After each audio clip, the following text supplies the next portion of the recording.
Et comme promis, on retrouve le Smart Portfolio avec vous, David Derry. Vous allez nous présenter un actif et le passer à la loupe. Alors là, on va parler d'un portefeuille qui imite la stratégie du célèbre milliardaire américain Warren Buffett. Exactement. Donc chez eToro, pour ceux qui ne le savent pas, on propose des Smart Portfolio qui sont des portefeuilles vraiment tout faits et alloués soit en fonction d'une thématique, soit en fonction d'une stratégie bien précise. Et on a aussi les Smart Portfolio des grands investisseurs de cette planète. Donc on a Carl Icahn, Warren Buffett, etc. etc. Et aujourd'hui, on a décidé de s'intéresser à Warren Buffett. Pourquoi ? Parce que la semaine dernière, en plus de Elon Musk et de Twitter, il y a eu aussi une autre nouvelle qui a aussi fait parler d'elle. C'est le fait que Warren Buffett ait décidé de prendre 11% environ de HP, cette marque d'ordinateur et d'imprimante. Et donc on a un titre qui a profité de cette nouvelle, alors à moindre ampleur que Twitter quand on a appris qu'Elon Musk rejoignait le board, parce que le titre gagnait un peu plus de 15% quand on avait appris cette nouvelle. Mais c'est intéressant de voir que Warren Buffett continue sa stratégie de diversification. Il continue avec d'ailleurs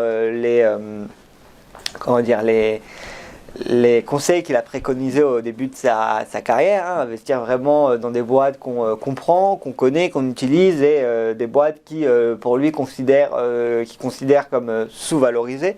Et donc on a HP qui rejoint la stratégie de Warren Buffett et qui devrait être ajouté au Smart Portfolio d'ici les prochains jours. Alors, pour ceux qui voudraient en savoir un peu plus, de quoi se compose le portefeuille de Warren Buffett, déjà on voit qu'il a une ligne majoritaire sur Apple, parce qu'il a presque la moitié de son portefeuille qui est alloué à Apple. Donc quand on décide d'investir dans la stratégie de Warren Buffett, il faut déjà prendre en considération qu'on aura une grosse partie qui sera allouée sur Apple. Ensuite, on va retrouver donc des sociétés comme Bank of America, comme Coca-Cola, qui sont les sociétés pour lesquelles Warren Buffett est connu comme étant l'un des principaux actionnaires. Et donc on a 12% du portefeuille qui sera sur Bank of America, 7,5% du portefeuille qui sera sur Coca-Cola, et puis ensuite on trouvera American Express, The Kraft, etc. Donc au total, on va trouver sur ce portefeuille, on va trouver un peu plus d'une trentaine d'actions, 31 actions, avec l'action sur laquelle il y aura le moins de fonds alloués, ce sera Stone & Co. Celle sur laquelle il y en aura le plus, ce sera, comme on le disait, Apple. Puis on trouvera vraiment en majorité, ce sera vraiment des actions américaines, donc il faut être préparé à être investi sur les actions américaines. Et alors ce qui est intéressant quand on regarde son portefeuille, c'est qu'on a un portefeuille qui, alors qu'on a eu quand même un début d'année assez compliqué sur les marchés, qui pour le moment tient, parce qu'on perd 3,06% depuis le début de l'année. Alors on pourrait dire que c'est une performance négative, mais si on compare par rapport aux indices, on reste largement au-dessus, on verra ça un peu plus tard.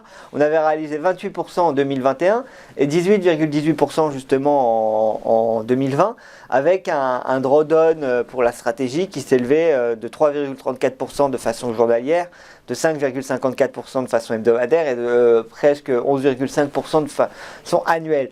Donc on voit que si on regarde les rendements par rapport au risque, par exemple on prend l'année 2021, on voyait qu'on réalisait 28% de gains pour un drawdown maximal de 11,5%, donc on reste quand même sur un rendement, un coefficient risque-rendement qui reste quand même assez positif. D'ailleurs, on voit que cette dernière semaine, le fait que Warren Buffett ait décidé de rajouter HP à son portefeuille, ça a plu aux investisseurs chez eToro parce que le portefeuille a gagné 76 nouveaux investisseurs. Donc voilà, c'est à noter. Le portefeuille, donc il est disponible sur eToro à partir de $500 de minimum d'investissement.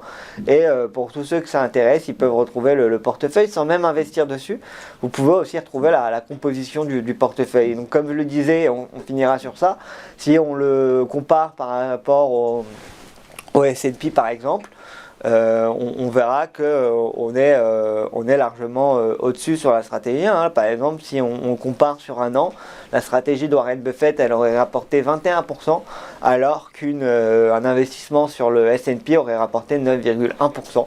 Donc voilà, c'est un portefeuille qui est assez intéressant et qui permet justement comme ça de suivre une stratégie d'un investisseur reconnu comme étant quand même assez talentueux.